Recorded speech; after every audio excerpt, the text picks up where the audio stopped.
Hey friends, if you wish to use the calendar app on your Windows 11 computer, then please watch this video. I will guide you through the process.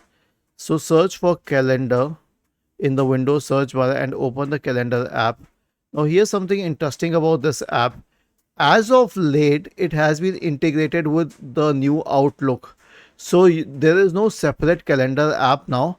The calendar app has been integrated into Microsoft Outlook. Okay, it is a part of Microsoft Office now. So you'll find it on the list on the left hand side, and you can create calendars here.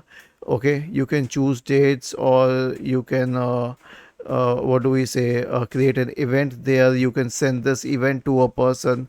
You can click on save to save the event. You can select response options. You can mark yourself as busy or free. You can mark the time at which a person has to attend the event. Okay, or you can also create private events, or you can print and share the data. But all of this is being done through the new Outlook app. Rather, the mail and calendar app has completely been removed from the system now. It doesn't even exist upon searching. So this is the option that you have. Was this helpful?